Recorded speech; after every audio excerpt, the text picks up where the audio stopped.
it's Lynn here. I hope you're having an amazing day. Now today guys, I'm going to be potting up my Kalanchoe fedtschenkoi. What a name. And I'm not only going to be repotting the original plant that I've pruned back, but also putting some cuttings I've taken from that plant into the same pot as well. Now the other day I made a video on how to prune and take cuttings of succulent plants. And if you haven't seen that video, links up above now, do check that video out. And I'll also put the video down to pruning the succulents down below in the description of this video as well. So check that out if you want to know how to prune your succulents and also how to take cuttings. And one of the plants I did in that video was this one, the Kalanchoe fedtschenkoi. Fedtschenkoi, I think that's how you pronounce it. Tongue twisters, these words. And this is the plant here. Now, this is the original plant, and I know it looks pretty scary. A few people say, Lynn, what have you done? You've cut all your plants back. But believe it or not, this will really help these succulents here. A bit of a good pruning back. I explain a lot more in the how to prune succulents video, and also why I've pruned them like this is because this is the original plant which has got the roots in. Some of the roots are growing over the top of the pot, so one reason why I want to repot this original plant is to put these roots back in, and also I have these cuttings also I'm going to be putting in as well on here, so they're going to be taking root, and I explained a lot more when I did the cuttings of this plant in that pruning video, and I had a lot more cuttings from this than what I actually have here, but we've got some aside to give to friends who want this plant, so they're going to be going to them, they're going to be potting them up as cuttings. But this original plant here was gifted to me by a wonderful friend Olga from Olga's Dreamland, so thank you Olga. The plant has actually been growing amazingly well, which is why I've had to prune it back. It's been flowering on and off, growing very overhanging, pruned it right back. This here will eventually grow, as you can see here. These are the nodes, all here, where the new growth will come from, all from the top and all around there. And I explain when I do the pruning video why you cut above a node to actually prune it back, and then cut below a node for the cuttings. And same as with all types of plants, not just succulents. And this is also from Greece, from Olga, lovely little shell. So what I'm going to be doing in this video is, as I say, repotting this original plant and putting some of the cuttings I've taken that I've allowed to callus for a couple of days there. The diameter of these cuttings are only very small, so I didn't need to leave it for a week or two. I've just left it for a couple of days, just so, as you can see there, it's formed a hard skin. So if I go like that with my thumb, it's not going to be damp or soft. Completely hard skin. This will prevent it from rotting, and roots will eventually come all around here, and where I've removed the lower leaves, where the nodes were, the roots will come from there. So always make sure with succulents that you do let them callus over before you pot them in. Put a little bit of rooting powder on as well. This isn't an essential thing to do. I just think it gives it a little bit of a boost. These are quite sort of very new fresh growth, and I think it gives them a bit of a booster there. And as I say, it depends when you let things callus over. The wider the diameter of the cutting, the longer you need to leave it. Most important thing is that it forms a thick skin. And now I'm going to get potted up. Now, because I don't know what the roots are going to be like inside this, it needs a repot. I may pot it on into this one here, or it may need a little bit bigger with this pot here. Not quite sure. But when you pot on plants, it's always best to pot them up into the next size up. As in this case, this is still the next size up. Quite a bit bigger than that one, but I may need it bigger to put all these cuttings in, because I want to make sure it's going to have plenty of growth for the new cuttings as well, without being over potted. So until I get it out the pot, I'm not going to know what it looks like. But let's get going then, shall we, guys? Now I've just I had a few other cuttings out the back, as I said, I'm gifting to friends. But I think I'm going to add this one because it's not the most attractive of cuttings to gift to a friend. These are obviously more attractive. So this is actually part of one of the stems here that's got roots already coming on it. So I'm going to add this to this pot as well, as you can see. So I think it's probably going to be going for the bigger pot. And as I say, the roots are going to take there, and new growth. It's going to be coming out from here, new little shoots. So I've decided to add this one in with this one too. So these are all the cuttings here. And as I say, always important you let it callus over.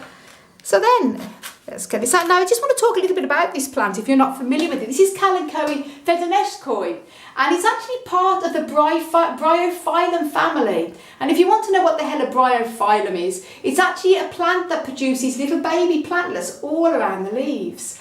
And we have quite a few bryophyllum succulents in our collection, the most common one being the mother of thousands, Kalanchoe degrementiana and Kalanchoe tubiflora. And these produce very readily, a little bit too readily in my opinion, little babies all around the leaves. These fly everywhere and they end up in all of your plants. So they're a little bit of a weed, but a very beautiful plant. We have quite a few in our collection. But this one is a little bit different because although it does produce plantlets, he only tends to do it if the leaf gets damaged.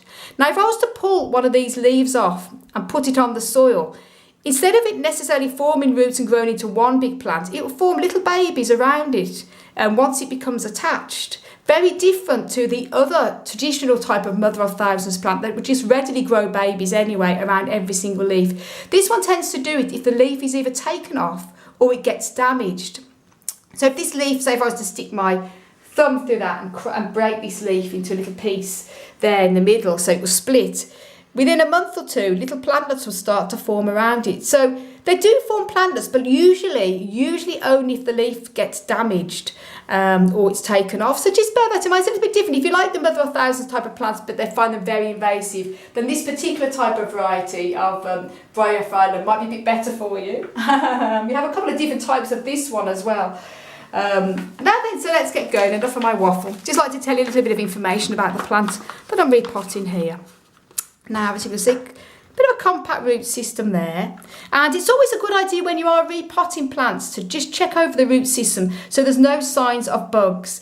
This white in here is actually perlite, it's not mealybug. But sometimes when you have loads of white fluffy things in your soil, it can often be a sign of root mealybug, so bear that in mind. But in this case, as you can tell, this is very hard gritty type of feel. That's all perlite and very good root system. So the less I really disturb that, if this was very matted and it was just one mass of roots, I would probably recommend gently teasing the roots out before putting it into the fresh soil. But that's still pretty good, as you can see there. So I'm not going to disturb that too much. Normally it's probably a good idea to repot succulents.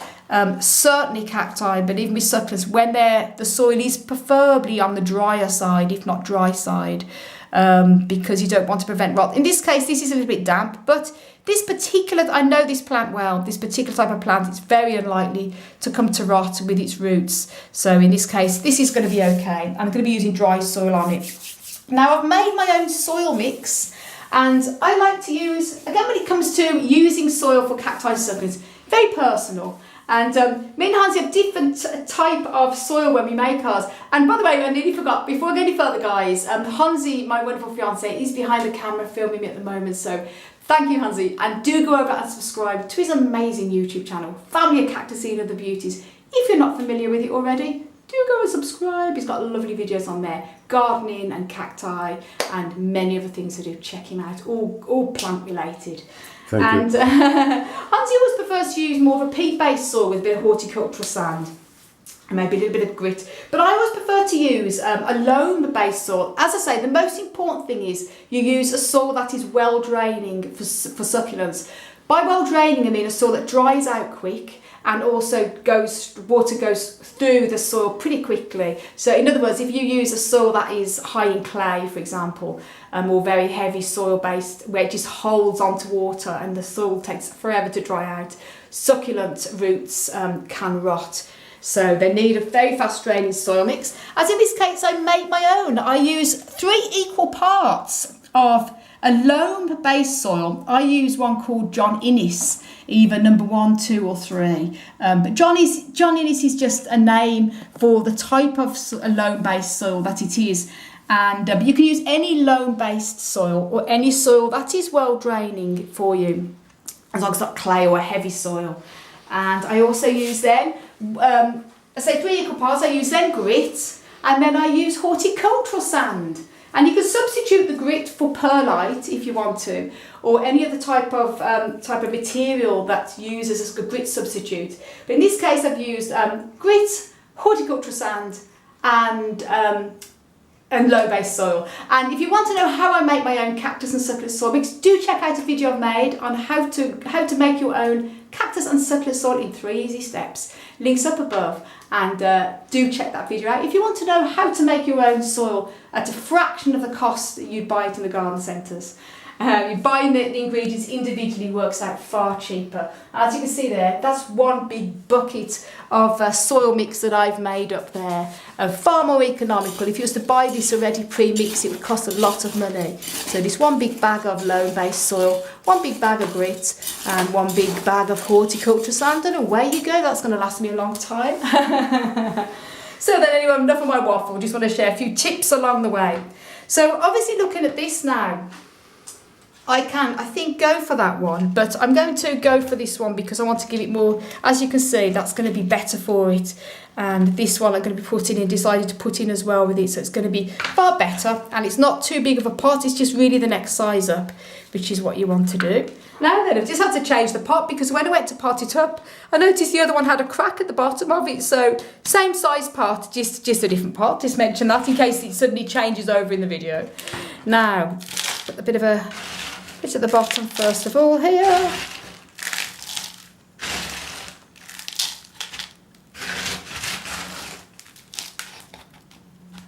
Now I'm going to be gently, as I say, these little roots here need to go into the pot this time and not hanging out over the pot. Very gentle with these. And tuck that in. And then this little one as well is going to be going, maybe, look at that. Here, so there's plenty of room around, and then you just need to put the soil on the top, and then I'm going to put the cuttings in on them.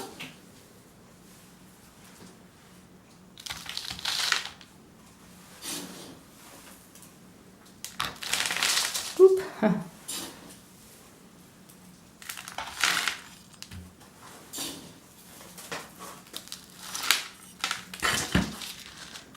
Be happy to be repotted this, and then I'm going to just put the cuttings around the edge.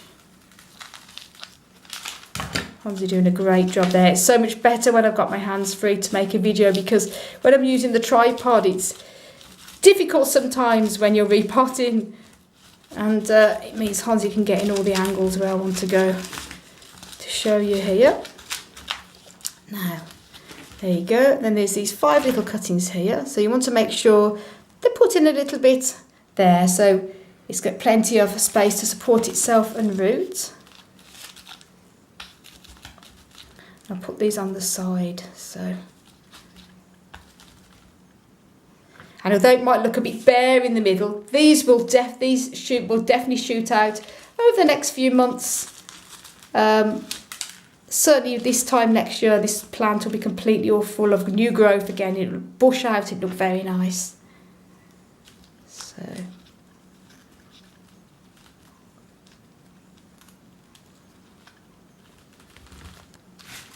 that's it, nearly done now. As I say, I've just put all the little cuttings gently just a little bit into the soil. Now, what I'm going to be doing, I'm not going to be watering these cuttings probably for just a few days. The reason being is they haven't got roots, so if I water them they can't take up the water, but at the same time sometimes giving a little bit of water can encourage them to root. So I'm going to leave this probably for about 4 days dry. The mother plant there is already a little bit of damp soil anyway, so that's going to be no problem. They'll take a bit of moisture from around the edges of the mother plant, but probably in about 4 days I'm going to get a bit of a water spray and just very lightly spray just at the base of these cuttings, and that will help to encourage the plant to send out roots. And I say it's always best to take cuttings of plants, especially succulents, during their active growing period, which will be spring, summer and sort of early fall, autumn time. I wouldn't recommend doing this in the dead of winter, but some succulents are winter growers, so it really does depend. But obviously with temperatures and things like that, it's always best to do this during the growing period, spring, summer or autumn. So there you go, and I'm going to put this little shell there that Olga gave us from Olga's Dreamland, from Greece, from the beach. And as I say, Kalanchoe, fedtschenkoi, my gosh. And they're the cuttings This bare plant will spend out a load of new shoots like this all around it. You will not recognise this time next year. So guys, I hope you enjoyed the video and you enjoyed a few tips there. Stay tuned, I've got loads more repotting videos coming up for you because I had planned to repot a lot of plants from the springtime onwards, but summer's just run away with me. So there's going to be a lot of repotting videos coming up, probably in September and even right into early October, as long as before winter kicks in. Obviously not a good time to repot in winter. Spring, summer and fall and autumn is always the best when the plants are actively growing. So stay tuned for that. And if you want to know a little bit more on how to grow cacti and succulents and you're new to the hobby or just want to check my website out, do check it out. desertplantsofavalon.com. No, the links won't be up above, but they'll be below actually. just tick in Desert Plants of Avalon, it will come up, and go into the growing tips drop down bar and lots of different sections on how to care for your cacti and succulents. And a big thumbs up again, Hansi. Thank you for filming me, my love. You're brilliant. So guys, thank you for all your support and your amazing comments, and I really, really appreciate it. It's wonderful to share our love for passion for growing plants with everybody from all over the world. I want to send you loads of love, heaps of happiness, and tons of plant power from across the Emerald Isle. And until the next video, bye.